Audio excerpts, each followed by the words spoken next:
The big secret of dealing with people. There is only one way under high heaven to get anybody to do anything. Did you ever stop to think of that? Yes, just one way. And that is by making the other person want to do it. Remember, there is no other way.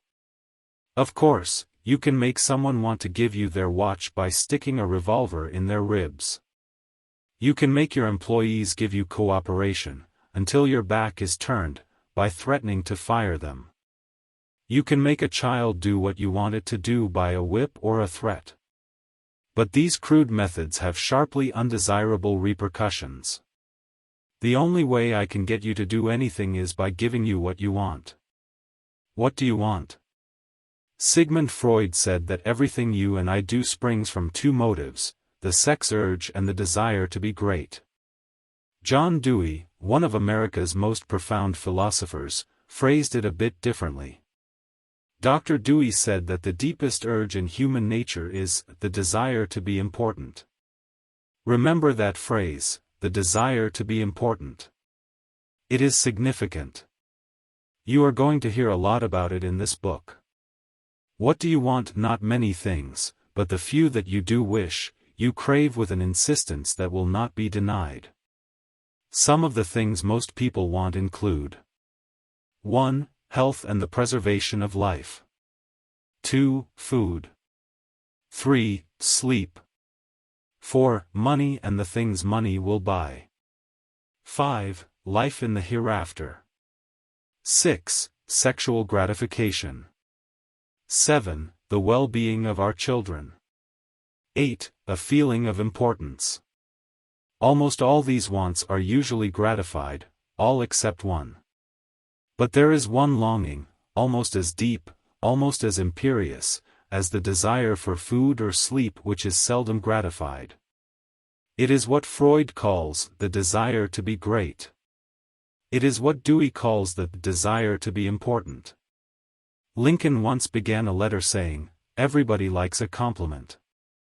William James said, "The deepest principle in human nature is the craving to be appreciated." He didn't speak, mind you, of the wish or the desire or the longing to be appreciated. He said the craving to be appreciated. Here is a gnawing and unfaltering human hunger, and the rare individual who honestly satisfies this heart hunger will hold people in the palm of his hand, and even the undertaker will be sorry when he dies. The desire for a feeling of importance is one of the chief distinguishing differences between mankind and the animals. To illustrate, when I was a farm boy out in Missouri, my father bred fine Duroc Jersey hogs and pedigreed white-faced cattle. We used to exhibit our hogs and white-faced cattle at the country fairs and live stock shows throughout the Middle West. We won first prizes by the score. My father pinned his blue ribbons on a sheet of white muslin, and when friends or visitors came to the house, he would get out the long sheet of muslin. He would hold one end and I would hold the other while he exhibited the blue ribbons. The hogs didn't care about the ribbons they had won. But father did. These prizes gave him a feeling of importance. If our ancestors hadn't had this flaming urge for a feeling of importance, civilization would have been impossible. Without it, we should have been just about like animals. It was this desire for a feeling of importance that led an uneducated, poverty-stricken grocery clerk to study some law books he found in the bottom of a barrel of household plunder that he had bought for 50 cents. You have probably heard of this grocery clerk. His name was Lincoln. It was this desire for a feeling of importance that inspired Dickens to write his immortal novels. This desire inspired Sir Christopher Wren to design his symphonies in stone. This desire made Rockefeller amass millions that he never spent. And this same desire made the richest family in your town build a house far too large for its requirements. This desire makes you want to wear the latest styles, drive the latest cars, and talk about your brilliant children. It is this desire that lures many boys and girls into joining gangs and engaging in criminal activities. The average young criminal, according to E.P.Mulrooney, one-time police commissioner of New York, is filled with ego, and his first request after arrest is for those lurid newspapers that make him out a hero. The disagreeable prospect of serving time seems remote so long as he can gloat over his likeness sharing space with pictures of sports figures, movie and TV stars and politicians. If you tell me how you get your feeling of importance, I'll tell you what you are. That determines your character. That is the most significant thing about you.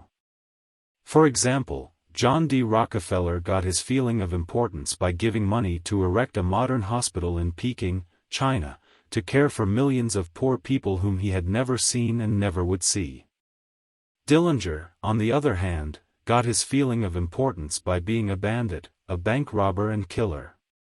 When the FBI agents were hunting him, he dashed into a farmhouse up in Minnesota and said, "I'm Dillinger." He was proud of the fact that he was public enemy number one. "I'm not going to hurt you, but I'm Dillinger," he said. Yes, the one significant difference between Dillinger and Rockefeller is how they got their feeling of importance. History sparkles with amusing examples of famous people struggling for a feeling of importance. Even George Washington wanted to be called His Mightiness, the President of the United States, and Columbus pleaded for the title Admiral of the Ocean and Viceroy of India.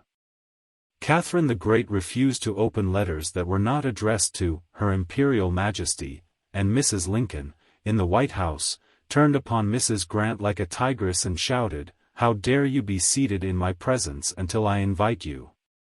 Our millionaires helped finance Admiral Byrd's expedition to the Antarctic in 1928 with the understanding that ranges of icy mountains would be named after them, and Victor Hugo aspired to have nothing less than the city of Paris renamed in his honor.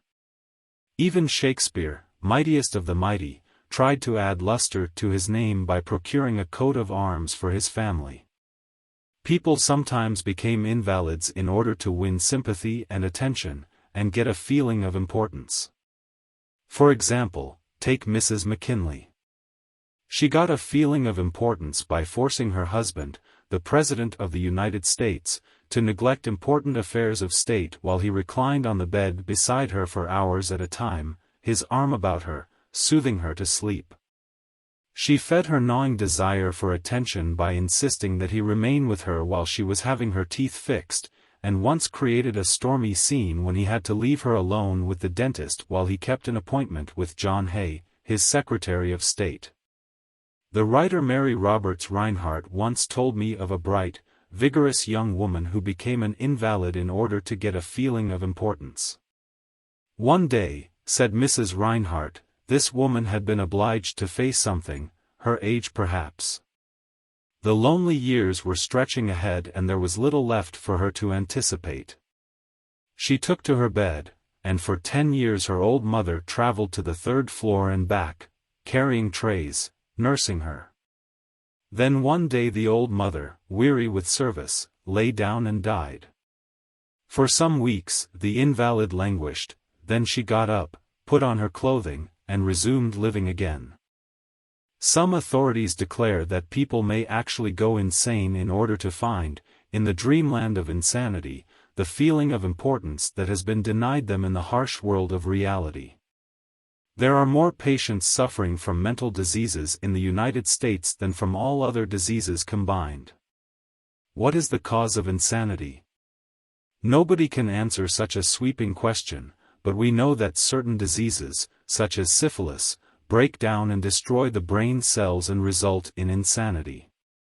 In fact, about 1/2 of all mental diseases can be attributed to such physical causes as brain lesions, alcohol, toxins and injuries. But the other half, and this is the appalling part of the story, the other half of the people who go insane apparently have nothing organically wrong with their brain cells. In post-mortem examinations, when their brain tissues are studied under the highest-powered microscopes, these tissues are found to be apparently just as healthy as yours and mine. Why do these people go insane? I put that question to the head physician of one of our most important psychiatric hospitals. This doctor, who has received the highest honors and the most coveted awards for his knowledge of this subject, told me frankly that he didn't know why people went insane. Nobody knows for sure, but he did say that many people who go insane find in insanity a feeling of importance that they were unable to achieve in the world of reality. Then he told me this story: I have a patient right now whose marriage proved to be a tragedy. She wanted love, sexual gratification, children and social prestige, but life blasted all her hopes. Her husband didn't love her. He refused even to eat with her and forced her to serve his meals in his room upstairs. She had no children, no social standing. She went insane, and, in her imagination, she divorced her husband and resumed her maiden name. She now believes she has married into English aristocracy, and she insists on being called Lady Smith. And as for children, she imagines now that she has had a new child every night. Each time I call on her she says, "Doctor, I had a baby last night." Life once wrecked all her dream ships on the sharp rocks of reality, but in the sunny, fantasy isles of insanity, all her barkentines race into port with canvas billowing and wind singing through the masts. Tragic? Oh, I don't know. Her physician said to me, if I could stretch out my hand and restore her sanity, I wouldn't do it. She's much happier as she is. If some people are so hungry for a feeling of importance that they actually go insane to get it, imagine what miracle you and I can achieve by giving people honest appreciation this side of insanity. One of the first people in American business to be paid a salary of over $1 million a year, when there was no income tax and a person earning $50 a week was considered well off, was Charles Schwab. He had been picked by Andrew Carnegie to become the first president of the newly formed United States Steel Company in 1921, when Schwab was only 38 years old. Schwab later left U.S. Steel to take over the then-troubled Bethlehem Steel Company, and he rebuilt it into one of the most profitable companies in America.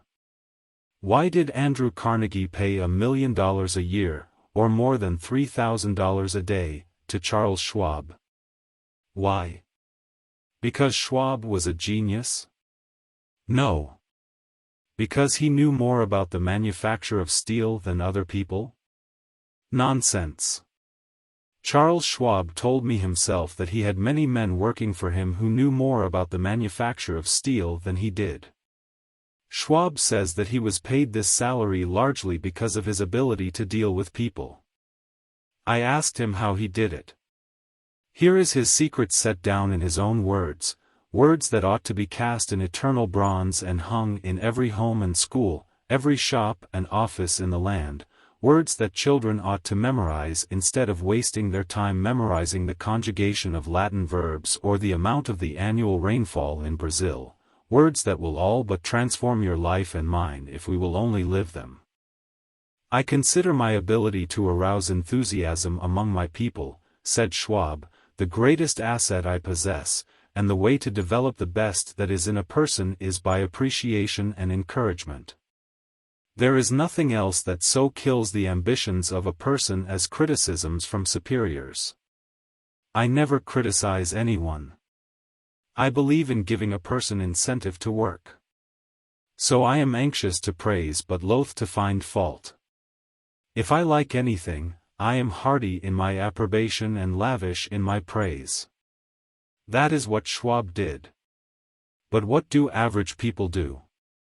The exact opposite. If they don't like a thing, they bawl out their subordinates. If they do like it, they say nothing. As the old couplet says, once I did bad and that I heard ever. Twice I did good, but that I heard never. In my wide association in life, meeting with many and great people in various parts of the world, Schwab declared, I have yet to find the person, however great or exalted their station, who did not do better work and put forth greater effort under a spirit of approval than they would ever do under a spirit of criticism. That, he said, frankly, was one of the outstanding reasons for the phenomenal success of Andrew Carnegie.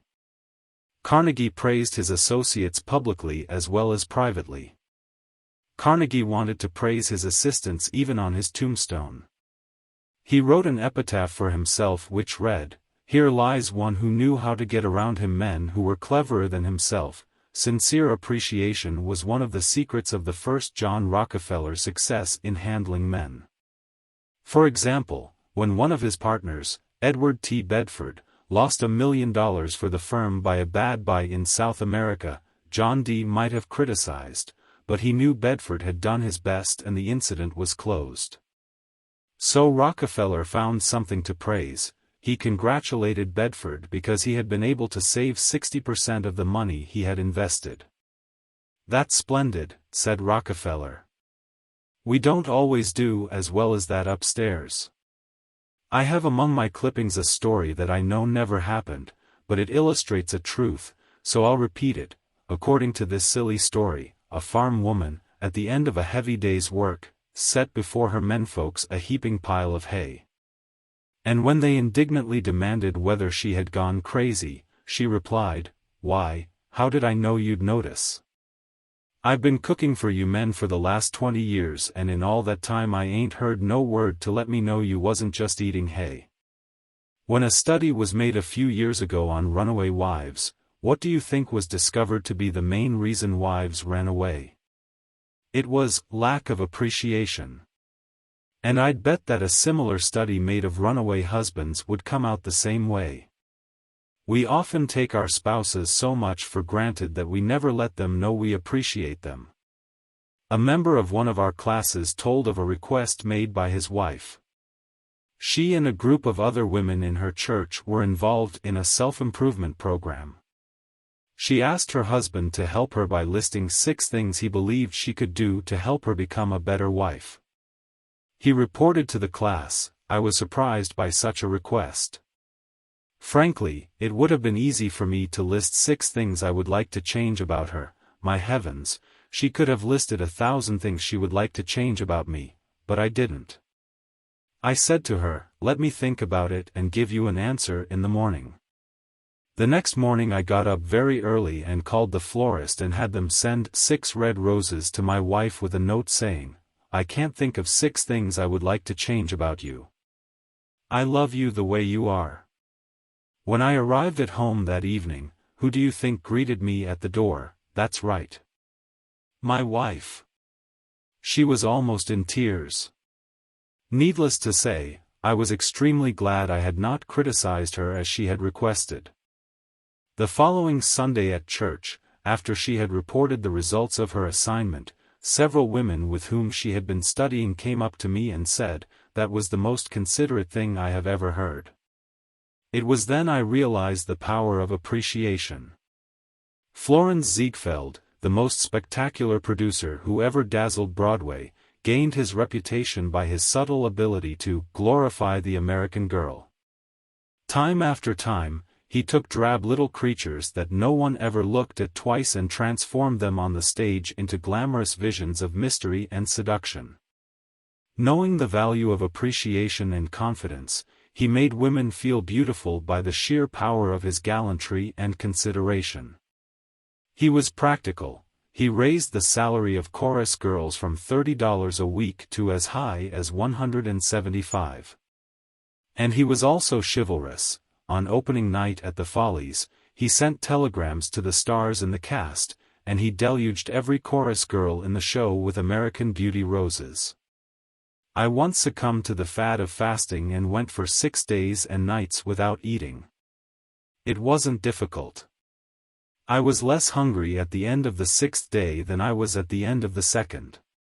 Yet I know, as you know, people who would think they had committed a crime if they let their families or employees go for 6 days without food, but they will let them go for 6 days, and 6 weeks, and sometimes 60 years without giving them the hearty appreciation that they crave almost as much as they crave food. When Alfred Lunt, one of the great actors of his time, played the leading role in Reunion in Vienna, he said, "There is nothing I need so much as nourishment for my self-esteem." We nourish the bodies of our children and friends and employees, but how seldom do we nourish their self-esteem? We provide them with roast beef and potatoes to build energy, but we neglect to give them kind words of appreciation that would sing in their memories for years like the music of the morning stars. Paul Harvey, in one of his radio broadcasts, The Rest of the Story, told how showing sincere appreciation can change a person's life. He reported that years ago a teacher in Detroit asked Stevie Morris to help her find a mouse that was lost in the classroom. You see, she appreciated the fact that nature had given Stevie something no one else in the room had. Nature had given Stevie a remarkable pair of ears to compensate for his blind eyes. But this was really the first time Stevie had been shown appreciation for those talented ears. Now, years later, he says that this act of appreciation was the beginning of a new life. You see, from that time on he developed his gift of hearing and went on to become, under the stage name of Stevie Wonder, one of the great pop singers and songwriters of the 70s. Some readers are saying right now as they read these lines, "Oh, phooey. Flattery. Bear oil. I've tried that stuff. It doesn't work, not with intelligent people. Of course flattery seldom works with discerning people. It is shallow, selfish and insincere. It ought to fail and it usually does. True, some people are so hungry, so thirsty, for appreciation that they will swallow anything, just as a starving man will eat grass and fish worms. Even Queen Victoria was susceptible to flattery. Prime Minister Benjamin Disraeli confessed that he put it on thick in dealing with the Queen. To use his exact words, he said he spread it on with a trowel. But Disraeli was one of the most polished, deft and adroit men who ever ruled the far-flung British Empire. He was a genius in his line. What would work for him wouldn't necessarily work for you and me. In the long run, flattery will do you more harm than good. Flattery is counterfeit, and like counterfeit money, it will eventually get you into trouble if you pass it to someone else. The difference between appreciation and flattery? That is simple. One is sincere and the other insincere. One comes from the heart out, the other from the teeth out. One is unselfish, the other selfish. One is universally admired, the other universally condemned. I recently saw a bust of Mexican hero General Alvaro Obregón in the Chapultepec Palace in Mexico City. Below the bust are carved these wise words from General Obregón's philosophy: don't be afraid of enemies who attack you. Be afraid of the friends who flatter you. No, no, no. I am not suggesting flattery. Far from it. I'm talking about a new way of life. Let me repeat. I am talking about a new way of life. King George V had a set of 6 maxims displayed on the walls of his study at Buckingham Palace. One of these maxims said, "Teach me neither to proffer nor receive cheap praise." That's all flattery is, cheap praise. I once read a definition of flattery that may be worth repeating. Flattery is telling the other person precisely what they think about themselves. Use what language you will, said Ralph Waldo Emerson, you can never say anything but what you are. If all we had to do was flatter, everybody would catch on and we should all be experts in human relations. When we are not engaged in thinking about some definite problem, we usually spend about 95% of our time thinking about ourselves. Now, if we stop thinking about ourselves for a while and begin to think of the other person's good points, we won't have to resort to flattery so cheap and false that it can be spotted almost before it is out of the mouth. One of the most neglected virtues of our daily existence is appreciation. Somehow, we neglect to praise our son or daughter when he or she brings home a good report card, and we fail to encourage our children when they first succeed in baking a cake or building a birdhouse. Nothing pleases children more than this kind of parental interest and approval. The next time you enjoy filet mignon at the club, send word to the chef that it was excellently prepared, and when a tired salesperson shows you unusual courtesy, please mention it. Every minister, lecturer and public speaker knows the discouragement of pouring himself or herself out to an audience and not receiving a single ripple of appreciative comment. What applies to professionals applies doubly to workers in offices, shops and factories and our families and friends. In our interpersonal relations we should never forget that all our associates are human beings and hunger for appreciation. It is the legal tender that all souls enjoy. Try leaving a friendly trail of little sparks of gratitude on your daily trips. You will be surprised how they will set small flames of friendship that will be rose beacons on your next visit. Pamela Dunham of New Fairfield, Connecticut, had among her responsibilities on her job the supervision of a janitor who was doing a very poor job. The other employees would jeer at him and litter the hallways to show him what a bad job he was doing. It was so bad, productive time was being lost in the shop. Without success, Pam tried various ways to motivate this person. She noticed that occasionally he did a particularly good piece of work. She made a point to praise him for it in front of the other people. Each day the job he did all around got better, and pretty soon he started doing all his work efficiently. Now he does an excellent job and other people give him appreciation and recognition. Honest appreciation got results where criticism and ridicule failed. Hurting people not only does not change them, it is never called for. There is an old saying that I have cut out and pasted on my mirror where I cannot help but see it every day: I shall pass this way but once, any good, therefore, that I can do or any kindness that I can show to any human being, let me do it now. Let me not defer nor neglect it, for I shall not pass this way again. Emerson said, "Every man I meet is my superior in some way, in that, I learn of him." If that was true of Emerson, isn't it likely to be 1,000 times more true of you and me? Let's cease thinking of our accomplishments, our wants. Let's try to figure out the other person's good points. Then forget flattery. Give honest, sincere appreciation. Be hearty in your approbation and lavish in your praise, and people will cherish your words and treasure them and repeat them over a lifetime. Repeat them years after you have forgotten them. Principle 2: Give honest and sincere appreciation.